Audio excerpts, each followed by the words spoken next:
우리는 하나님의 자녀입니다. 육신은 이 세상에 머물고 있지만 우리는 하늘의 시민권 자들입니다. 할렐루야. 기쁘지 않습니까? 하늘의 시민권을 둔 자. 옆에 보아도 그도 시민권자. 나도 기고 우리 가족들도 기고 아직 아닌 자들이 있다면은 십자가를 지고 가면 되는 거죠.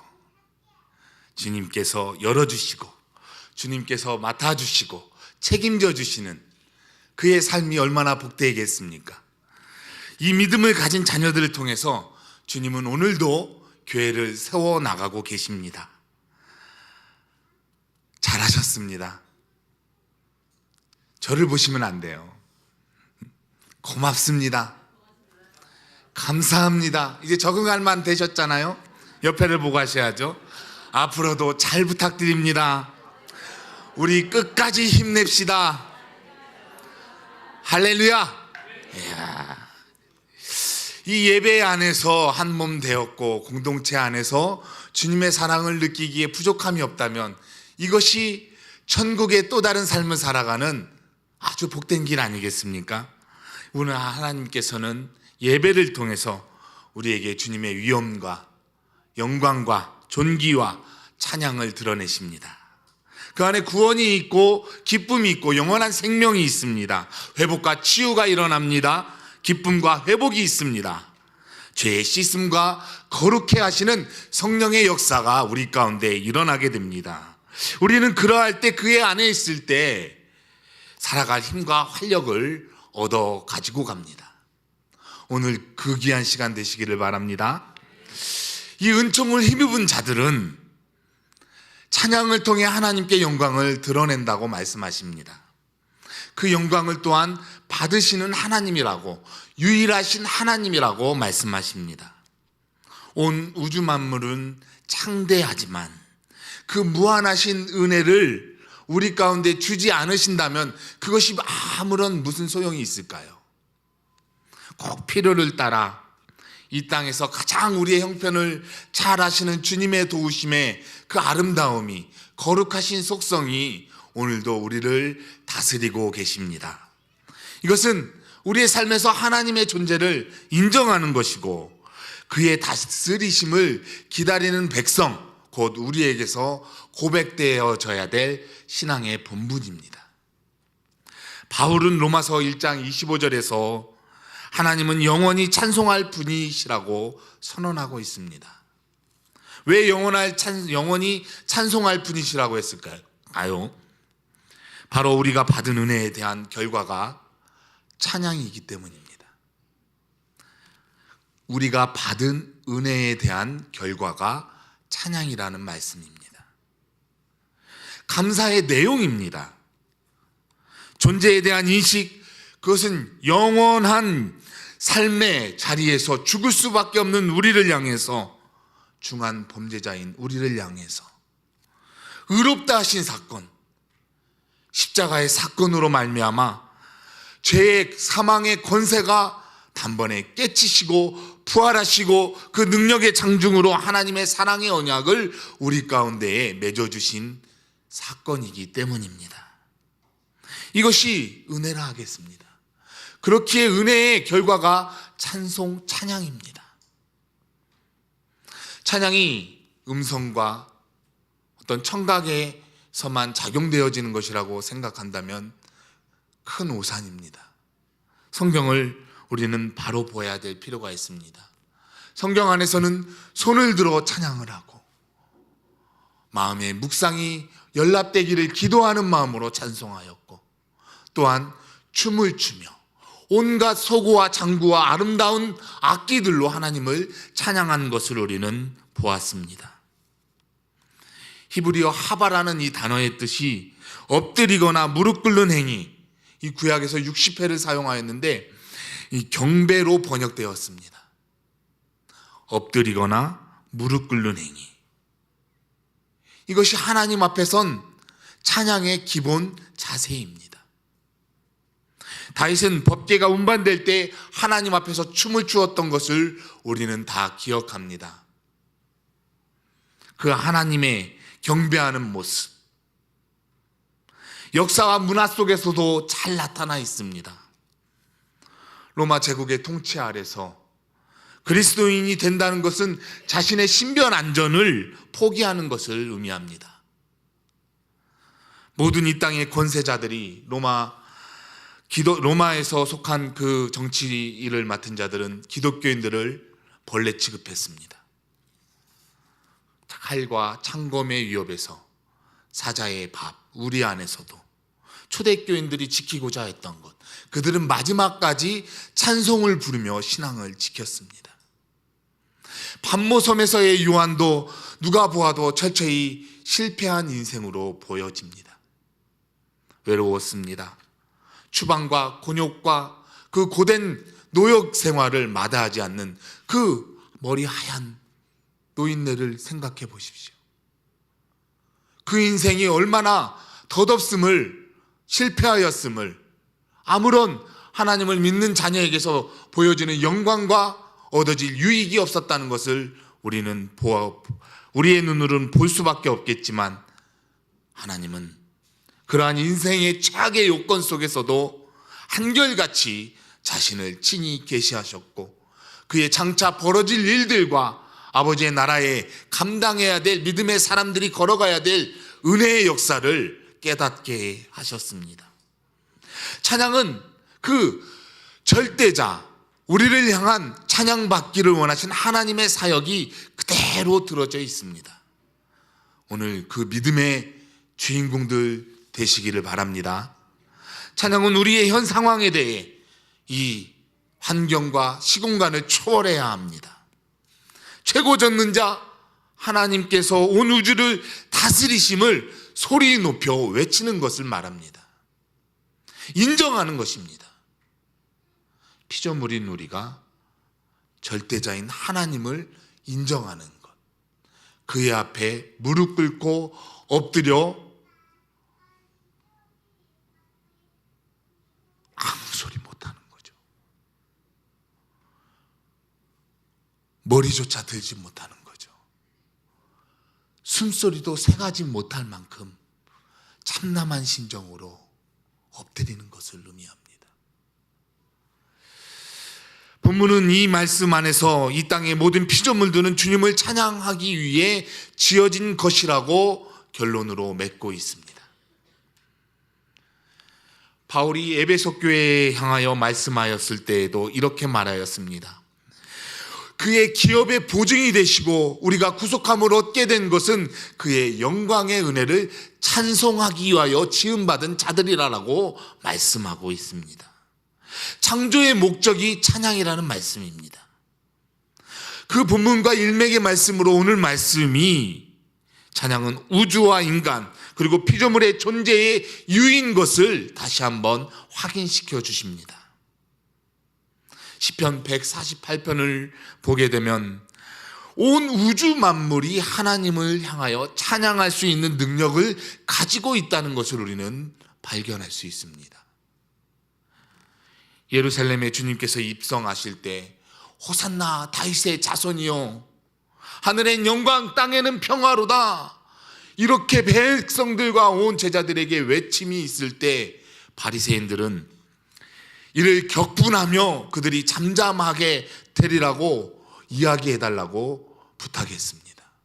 그러나 주님께서는 이 사람들이 잠잠한다면 이 돌들이 소리를 지르리라라고 말씀하셨습니다. 이것이 무엇입니까? 만일 찬양의 일을 제대로 감당하지 못한다면, 우리가 그 찬양을 거부하거나 밀어내거나 하지 않는다면 생명 없는 돌들이 일어나 그 일을 대신하리라는 것을 의미합니다. 이것이 찬양입니다. 인류의 역사가 찬양으로 시작되었듯이 인류의 마지막도 찬양으로 끝나는 것을 우리는 계시록 5장에서 만날 수 있습니다. 생물들과 장로들이 다시금 보좌 앞에 엎드려 어린 양에 대하여 찬양의 노래를 부르는 광경이 아주 자세히 나옵니다. 그 수가 만만이요 천천히 천사들이 보좌에 둘러서 죽음 당하신 어린 양이 능력과 부와 지혜와 힘과 존귀와 영광과 찬송을 받으시기에 합당합니다 라고 노래하는 그 시각, 그리고 땅과 하늘 바다에 있는 모든 만물이 그 장엄한 찬양에 가담하여서 보좌에 앉으신 이와 어린 양에게 찬송과 존귀와 영광이 세세에 돌릴지라 라고 찬양하는 소리를 우리는 듣게 됩니다. 이 모든 것이 아멘으로, 할렐루야로 화답하게 됩니다. 진리를 받아들일 때 나타나는, 우리에게서 나타나는 아름다운 고백이자 현상입니다. 하나님은 찬양 중에 거하십니다. 오래전 보았던 영화 카핑 베토벤, 귀가 멀었습니다. 그의 천부적인 재능을 모든 사람들이 알았습니다. 그런데 귀가 먼 그에게서 어떤 음악이 들려질까 기대하는 사람들이 과연 몇 명이나 있었을까요? 그러할 때 가장 아름다운 곡조가 하나님께로부터 부여받았음, 절대 신에게서 자기는 받았다고 이야기하는 베토벤의 고백이 아직도 제 뇌리에 남아 있습니다. 왜? 음악은 신의 언어다라고 표현했기 때문입니다. 음악은 신의 언어다. 그리고 그 신의 목소리를 듣고 신의 입술을 읽고 신의 자식들이 태어나게 하고, 그리고 그것을 맡아 감당하는 자들이 음악가라라고 베토벤이 했던 이야기를 기억합니다. 참 감동 있고 제 이성에 동의하는 순간이었습니다. 고로 찬양은 감사와 함께 하나님께 나아갈 수 있는 유일한 수단입니다. 기도도 찬양의 곡조인 것을 우리가 기억해야 합니다. 시편 104편에서 100편 4절에서 감사함으로 그 문에 들어가며 찬송함으로 그 궁정에 들어가 주님을 찬양합니다 라고 말씀합니다. 우리를 구원하시고 축복하시는 결과로 받으시는 보답입니다. 하나님께서는 그 구원에 관한 믿음의 자녀들을 열방 중에서 모으시고 주의 성호를 감사케 하시고 주의 영예를 찬양케 하소서라는 이 고백이 우리에게도 있어야 할 줄로 믿습니다. 구원과 자유와 감사의 목적은 결국 찬양이라는 것입니다. 우리 입술에서 찬양이 넘치는 것, 이는 주께서 주시는 기쁨과 감사가 충만하다는 증거입니다. 그렇지 않고 근심과 두려움과 절망과 낙담과 병약함으로 사로잡혀 있다면 우리는 당장 그 옷을 벗어두고 찬송의 옷을 입으시기를 바랍니다. 왜 우리가 선택해서 입는 옷처럼 예수 그리스도로 옷 입고 주님을 찬양할 때 그 모든 슬픔을 거두어 가신다고 말씀하셨기 때문입니다. 찬양의 유무에 따라 우리의 열매에 수확하는 것들이 달라진다면, 좌우된다면 우리의 입술을, 우리의 마음을, 우리의 삶을 어떻게 드려야 할까요? 아마 가만히 앉아 계실 분 계십니까? 아닐 겁니다. 하나님의 그 감동하심으로, 하나님의 그 은혜로, 그 사랑으로 넘쳐남을 주체하지 못해서 아마 다윗처럼 뛰어 춤을 추는 믿음의 삶이 되어야 하겠습니다. 찬양이 하나님을 영화롭게 하며 그 기적이 구원의 역사가 되는 것을 또한 우리는 만날 수 있습니다. 요나를 다 아십니다. 큰 물고기 뱃속에서 요나는 감사하는 목소리로 주님께 제사드리며 나의 서원을 주께 갚겠나이다. 구원은 여호와께로서 말미암음이니이다 라고 큰 소리로 주님께 아뢰었을 때 그 물고기가 육지에 그를 토해냈습니다. 그리고 바울과 실라가 빌립보 감옥에 갇혀 있을 때 그들이 기도하고 찬송할 때 지진이 나고 감옥의 문이 열리고 그들이 얽아매었던 쇠사들이 풀어지는 역사가 일어났습니다. 그들의 몸이 하나도 상하지 않은 채. 이는 구원의 역사와 그 모든 기적의 역사가 찬양의 삶을 통해서 이루어지는 은혜인 줄로 믿습니다. 찬양이 하나님의 능력을 입는 순간입니다. 마귀의 권세가 멸하게 되는 무기가 되는 것입니다. 이것이 찬양의 신비입니다. 시편 8편 2절 말씀입니다. 주의 대적을 인하여 어린아이와 젖먹이의 입으로 말미암아 찬양을 세우시며 이는 원수와 보수자로 잠잠케 하려 하심이니이다 라고 말씀합니다. 찬양이 권능, 힘으로 번역됐습니다. 가장 여리고 연약한 어린아이들에게서 그들의 입을 통해서 마귀의 권세를 멸하시는 겁니다. 기가 죽어 잠잠되게 하신다는 것, 이것이 하나님의 신비입니다. 찬양은 성도들의 특권입니다. 이 찬양을 방해할 때 나타나는 것, 곧 마귀의 역사도 있습니다. 우리 삶의 찬양을 회복시킬 때 우리는 치열하게 도전받습니다. 말려들지 말아야 합니다. 반격도 말아야 합니다. 분열과 혼란을 가중시킵니다. 우리가 처음에 목적하였던 좋은 의도도 사라지게 됩니다. 그저 우리는 하나님 앞에 서서 각자 맡은 그 위치에서 찬송으로 보답하는 믿음의 삶을 살아야 될 줄로 믿습니다. 다윗이 춤을 추며 찬양할 때 그 옆에서 미갈의 반응을 우리가 주목해 볼 수 있습니다.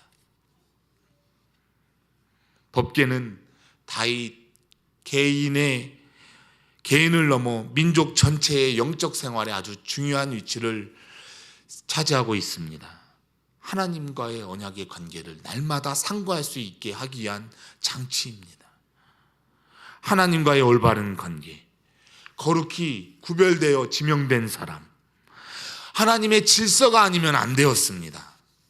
멍에를 매는 수고도 감당해야 했고 하나님의 지시를 신중하게 받았어야만 했습니다.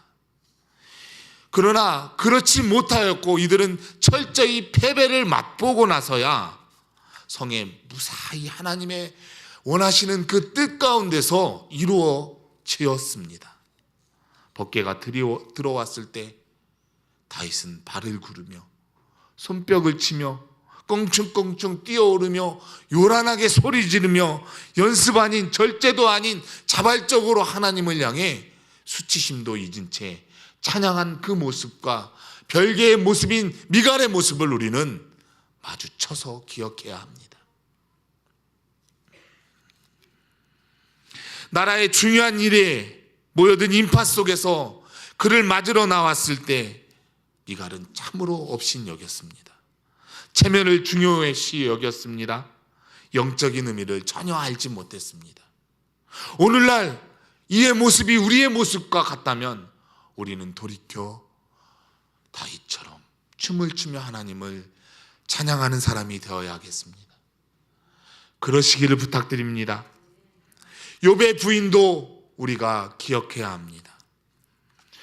고통 속에서 욥은 주신 이도 여호와시고 취하신 이도 여호와시오니 여호와의 이름이 찬송을 받을지어다라고 그의 모든 영광을 하나님께 올려드렸습니다. 그러나 그의 아내의 반응은 하나님을 욕하고 죽으라고 합니다. 하나님을 욕하고 죽어. 그러고도 당신이 내 남편이야. 하나님의 권세를 멸시하는 행위, 우리의 현실 앞에서 우리도 녹록지 않게 경험했고 우리도 오늘도 마주하며 살아가고 있음을 우리가 바라봅니다.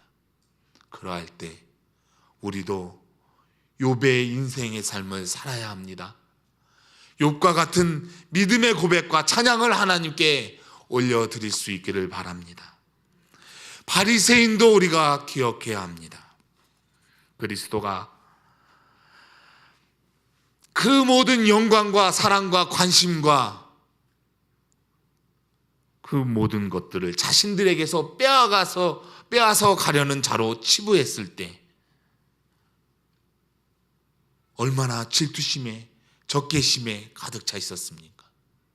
오늘 꼭 그들의 모습은 사이비 종교 지도자들의 교주의 모습과 같습니다.